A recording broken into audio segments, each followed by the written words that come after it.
Hello everybody, this is the Vikstrand, and today we're going to talk about a thing that has made me very sad over the years: parodies.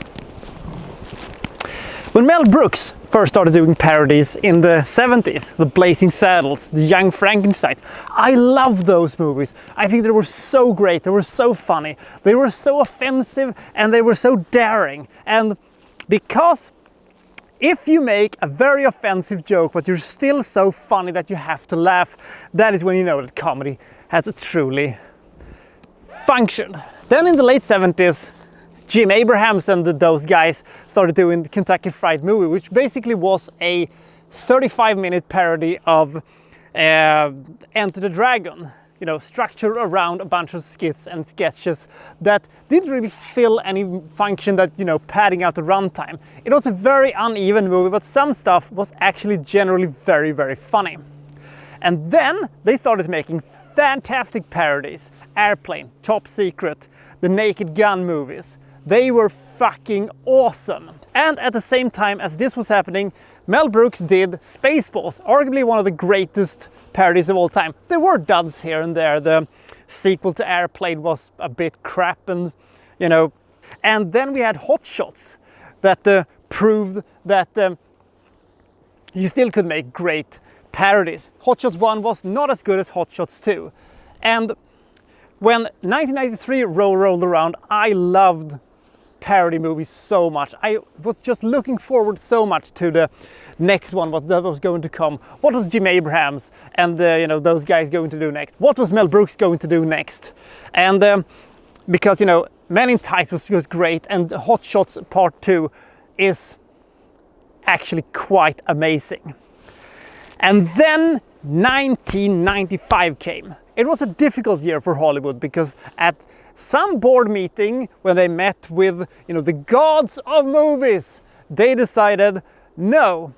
In exchange for the ability to, in about 15 years, started making fantastic movies about superheroes, you're gonna have to pay tribute to us. You're going to have to pay tribute to us by making sure that every single movie that has parody written all over it, or a spoof movie, has to suck. It has to suck balls. It has to suck an entire planet of balls.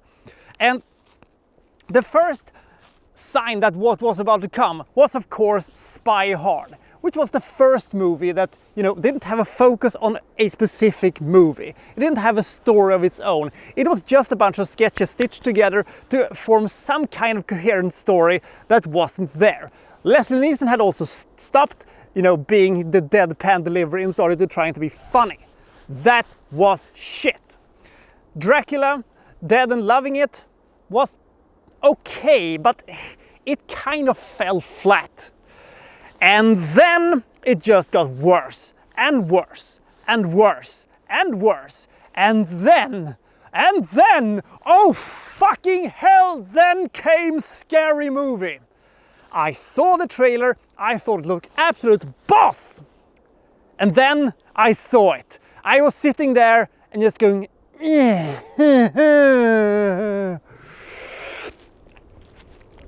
it burned in my head. My head was on fire. My brain was melting. This was one of the dumbest, crudest, most stupid movies I've ever seen. And bad comedies are the fucking cancer of the fucking cinematic world. I hated it. But it made a ton of money, proving that you didn't need a story. You didn't need to have good jokes. You just have enough, you know, dick jokes, sex jokes, pot jokes, toilet humor, and crude stuff that made no sense, and just rattle it out like a conveyor belt of fucking cancer. And everything will do good, and you will make a lot of movies. How many movies are you gonna parody? As many as you want to, it doesn't matter. And so Scary Movie 2 came out. And I thought to myself, this is fucking awful, that even parodying fucking commercials. This is what we've got to. Commercials. Fuck you. It was a little bit better when Scary Movie 3 and 4 came out because, you know, they got a little bit better people behind the camera. Sure, the movies were PG-13 now and became a little bit less risky. The crude humor and all that was still there. And I thought to myself, okay, we've bounced back a little bit. They're still crap. They're still too unfocused, and they always kicked the comedies to death, and they have nobody who can deliver these jokes in a good way because they have no talent whatsoever, you know, in front of the camera. I thought that parodies, you know, in time could potentially return to its great form. But I was wrong. Because I don't know what came first. I think it was Not Another Teen Movie. A Not Another Teen Movie had a tagline: if you like Scary Movie, who gives a shit? The only funny thing about Not Another Teen Movie is that line in the trailer. Who gives a shit? It at least had the movie be about something. And then, for about 5 years, came movies that were so bad. They were so terrible.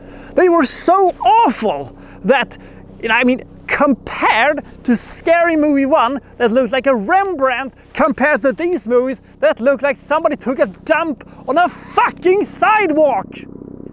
And they were just the worst. Meet the Spartans, epic movie, disaster movie, date movie, dance flicks. There are more, I think. They were so bad that if I ever do a list of the worst comedies of all time, they are going to dominate major fucking big time. I have rewatched a lot of the, you know, old parodies that I really like, and they actually hold up. Not every joke lands, not every, you know, gag lands, and not every time they do a, you know, parody of stuff, it works.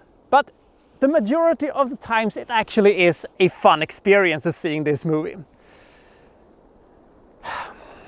Now, one of the key elements, we haven't even begun the review of this one yet. I just figured I just wanted to get this off my chest. One of the key elements that these movies doesn't work is the fact that there is a sequence in Scary Movie 1 that I think encapsulates what is wrong with these movies. In the trailer, the killer is, you know, hiding and he's saying, "I'm somewhere in the house, but you don't know where."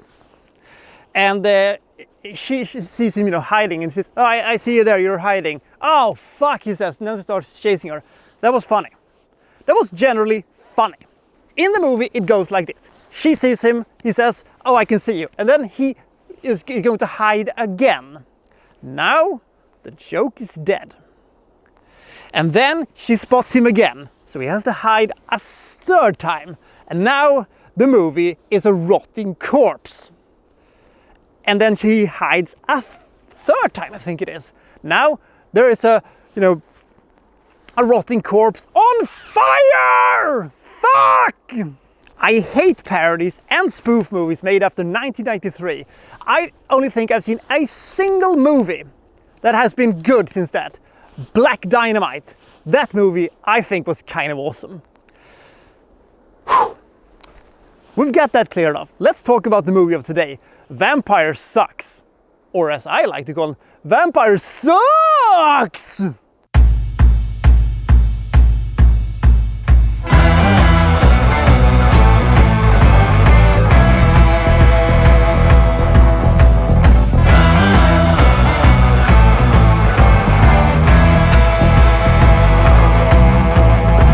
So not Bella comes to not Forks to meet not Edward and not Jacob and began their toxic relationship, and we have a parody of Twilight movies.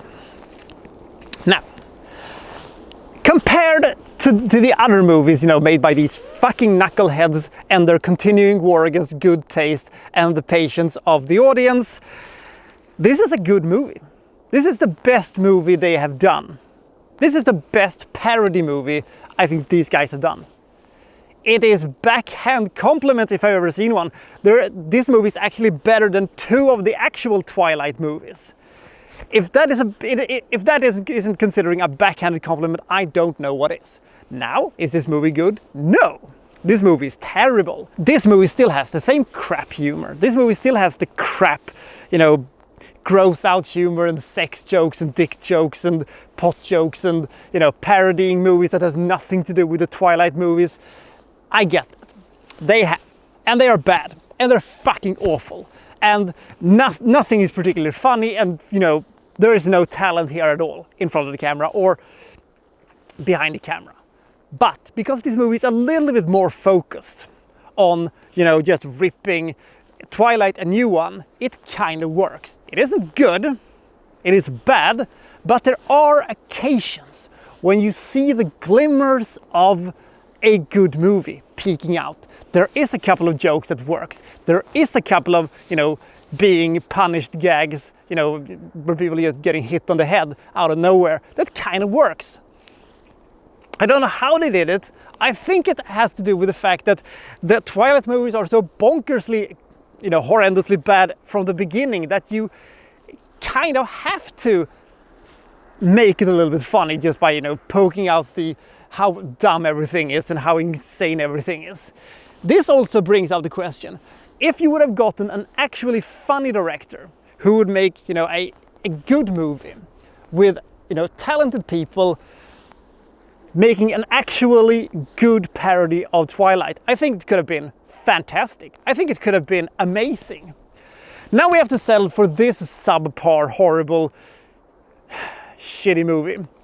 Now I will say this, Jen Prosky, who plays Not Bella, she actually has nailed her mannerism pretty good, even though she's about as animated as a plate of spaghetti and has the same amount of acting chops as, I don't know, this Snow, and has the amount of personality as a coma patient. She's still kind of good in, doing that. This is still a low-budget, terribly rushed movie. They couldn't even wait for the last 2 Twilight movies to hit theater. Fucking hell. There's no reason to see this movie. It's a bad movie with bad jokes, but compared to, Meet the Spartans and Disaster Movie and all that, it is actually better. It isn't good, as I said, it's bad. But it's over fairly quickly, and I do like it when a girl hits another girl in the head with a shovel and said, "No, Edward's the best."